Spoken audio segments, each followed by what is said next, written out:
Hello students, मैं श्रीमती मिथिलेश गुप्ता, सह आचार्य राजनीति विज्ञान। आज हम ब्रिटेन के अंतर्गत विधि के शासन की अवधारणा का अध्ययन करेंगे। विधि का शासन ब्रिटिश शासन प्रणाली की प्रमुख विशेषता है। विधि के शासन से अभिप्राय है कि ब्रिटेन का शासन का संचालन किन्हीं व्यक्ति विशेष की इच्छा से नहीं अपितु कानून द्वारा संचालित है। विधि के शासन में निरंकुश विशेषाधिकार और सरकारी निरंकुशता के लिए कोई स्थान नहीं होता है।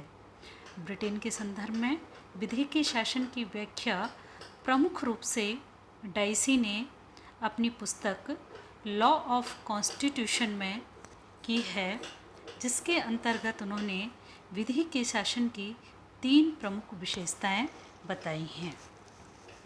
पहली विशेषता है विधि की सर्वोच्चता। विधि की सर्वोच्चता से तात्पर्य है कि ब्रिटेन में विधि यानी कि कानून सर्वोच्च है। किसी भी व्यक्ति अथवा सरकारी अधिकारी के स्थान पर कानून को सर्वोच्च स्थिति प्राप्त है। इसका तात्पर्य यह है कि सरकारी अधिकारियों द्वारा मनमाने तरीके से नहीं अपितु कानून के अनुसार अपनी शक्तियों का प्रयोग किया जाता है। उन्हें विधि द्वारा निर्धारित सीमाओं के अंतर्गत रहते हुए ही अपना कार्य करना होता है, अपनी शक्तियों का प्रयोग करना होता है। दूसरी विशेषता जो है विधि के शासन की वह है कि सभी नागरिकों के लिए एक ही प्रकार की विधि और न्यायालय। फ्रांस में जहां हम देखते हैं कि वहां दोहरी विधि और दोहरे न्यायालय की व्यवस्था को अपनाया गया है।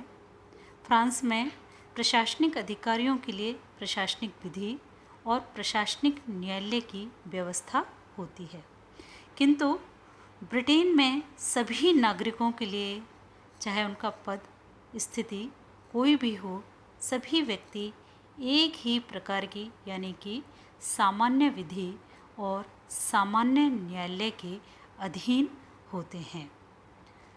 तीसरी विशेषता विधि के शासन की वो है विधि का शासन व्यक्ति के अधिकारों का रक्षक है।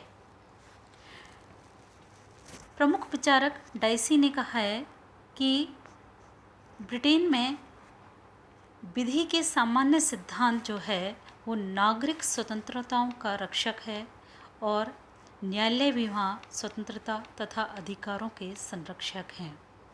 वहाँ व्यक्तियों के अधिकार और उनकी स्वतंत्रताओं की सुरक्षा इसलिए नहीं की जाती है कि भारत या अमेरिका की भांति अधिकारों की व्यवस्था संविधान के अंतर्गत की गई है, वरन इसलिए की जाती है कि ब्रिटेन में न्यायिक निर्णय उनकी सदैव से रक्षा करते आए हैं। विधियाँ नागरिक स्वतंत्रताओं और अधिकारों की पूर्ण रूप से सुरक्षा करती है। ब्रिटेन में विधि की सीमाएं, विधि का शासन है, लेकिन इसके साथ ही विधि के शासन पर अनेक सीमाएं भी आरोपित की गई हैं। उस रूप में विधि का शासन ब्रिटेन में वर्तमान में देखने को नहीं मिलता है जिस प्रकार का वर्णन डाइसी ने किया गया है। विधि के शासन की अनेक सीमाएं वहाँ हैं। इन सीमाओं के अंतर्गत हम देखते हैं कि वहाँ पर अधिकारियों को विवेकात्मक शक्तियाँ प्रदान की गई हैं, जिसके अंतर्गत वो समयानुसार निर्णय ले सकते हैं। इसके साथ ही लोक सेवा के अधिकारियों के संबंध में ब्रिटेन में विशेष स्थिति प्राप्त है। प्रदत्त व्यवस्थापन के अंतर्गत देखते हैं कि कानून का निर्माण वहाँ पर संसद के द्वारा नहीं अपितु अन्य किसी संस्था के द्वारा किया जाता है। इसके साथ ही ब्रिटेन में जो सम्राट है उसे अपने पद के दौरान न्यायालय में किसी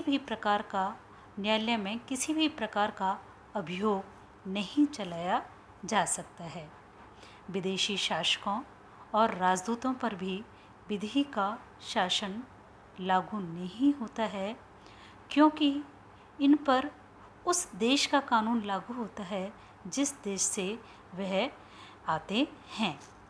इसके साथ ही देखते हैं सैनिक दल के सदस्य हैं, उन पर सैनिक कानूनों का अधिकार होता है।